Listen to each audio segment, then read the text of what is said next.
Hello guys, how's it going? My name is Dalaran, and patch 9.1 should be available at some point this week.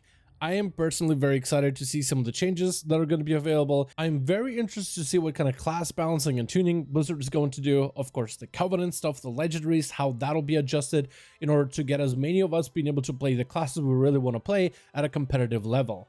But also, we got a lot of cool stuff like Legion time walking with Mythic Pluses, variety of different customization changes, but in this video, I want to talk about some of the smaller stuff that you probably might have not even heard about patch 9.1, things like legendary recycling, legacy raid tuning for one reason or another, but probably quality of life stuff, as well as new gear for starter characters in Shadowlands, or at least potentially. Something has been data mined, but we still want to take a look at. We'll start off with the new gear. In the beginning of Shadowlands, Blizzard started us off with a new player starting area, the Exile's Reach. The new zone was used as a way to introduce players that are new to World of Warcraft to some very base mechanics of WoW, the questing, the combat, and ending you off with a dungeon with a final boss at the end. It was a unique experience, and it has a lot of high quality environment to it, a lot of high quality gear like the looks on your character, but also some transmographiable weapons that are very basic, like a normal axe or a normal sword, a normal staff, and a normal bow. But because of the normal high quality version of these weapons, they do look unique, and quite a lot of players use them in order to transmog it on higher level characters. So even if you're someone who is a veteran at World of Warcraft, you had a reason to do Exile's Reach in order to unlock some of those mods.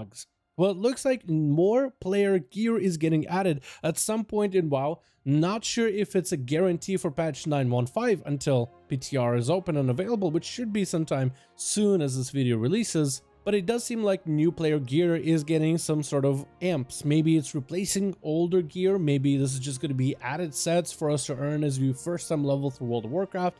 But hopefully this is something that will be transmograble on our main characters. You have a variety of different sets from the cloth, plate, leather, and mail, but also variations of cloth, leather, and mail. You have the cloth bits where you have the pants and the shirt, but you also have the robe version as well. And you have them in a variety of different colors. The same thing for leather, variety of different colors of all different schemes. Also the pants and shirt, and also a robe version, like for a druid or something. The mail gear, same story. You have the pants and shirt version. You have the robe version for like a shaman.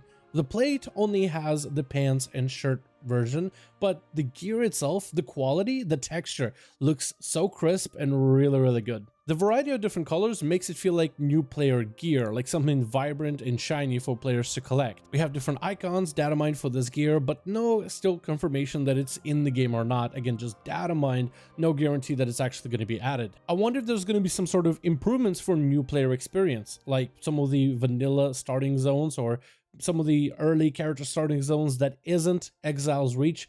It doesn't look like this gear is supposed to replace Exile's Reach gear, which has this like Battle for Azeroth, Alliance, and Horde colors.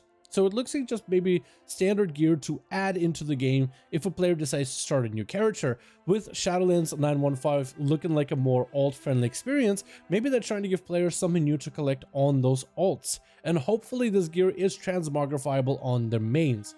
While this isn't the flashiest, the craziest gear, and it doesn't have some of those 3D elements in 3D geometry that some of the newer Shadowlands sets do, a lot of players enjoy that simple look. The simple weapons, the simple gear, and that simple gear can also be customized and kind of crisscrossed with some of the other shoulders, gloves, and other gear elements in order to create unique sets. As I said earlier, for now it's all data mining, but I'm still excited to see what kind of stuff we're going to be getting in the future. Next, we have a list of developer updates that was put up on Twitter from the World of Warcraft account, and on that Twitter account, in that picture, they have a list of the new things coming out for the modern or retail WoW patch 9.1, as well as the classic. And in those lists of new stuff coming out, you actually can see some of the things we talked about earlier in the week. Things like Legion time walking with Mythic Pluses, improved Covenant swapping, conduit energy, class buffs, and much more. But in that list, there were some things that didn't get any kind of coverage in the blue post when Blizzard makes some sort of a big announcement talking about major features, and some of those features on that list are legendary item recycling as well as legacy raid tuning. Among that list, there's a lot of quality of life stuff, so I'm guessing legendary item recycling and legacy raid tuning are part of that quality of life additions for the patch 9.1. So legendary item recycling sounds to me like an idea that was presented by players during patch 9.1. And due to a variety of these changes, some players found themselves in need to change out their legendaries. Maybe you played Fire in Castle Nathria and now you have to switch to Frost Mage, and all of a sudden you need to craft a brand new legendary that's best in slot for Frost. Maybe there were some buffs and tuning that happened to your class where you went from a haste crit heavy spec to a verse mastery heavy spec. And all of a sudden, if you want to be min-maxing your character, you have to recraft your legendary and change those secondary stats. These legendaries are not cheap. They take gold in order to invest into buying the actual items from the auction house, unless you crafted them yourself. But majority of players collected the gold in order to craft the best in slot legendary, whether it's on a ring, gloves, whatever it may be. The missives are not super expensive, but the Torghast Soul Ash is kind of expensive. It's not really something of a monetary gain, but rather the time you spend inside of Torghast to eventually be able to craft your Lego. But with a recycle system, you could maybe get some of the gold, if not all of it, from the legendary that you crafted, and also the time you spend in Torghast didn't completely go to waste. It might be a little bit late to add this system into the game, but either way, I think it's still going to be a nice addition for patch 9.1.5.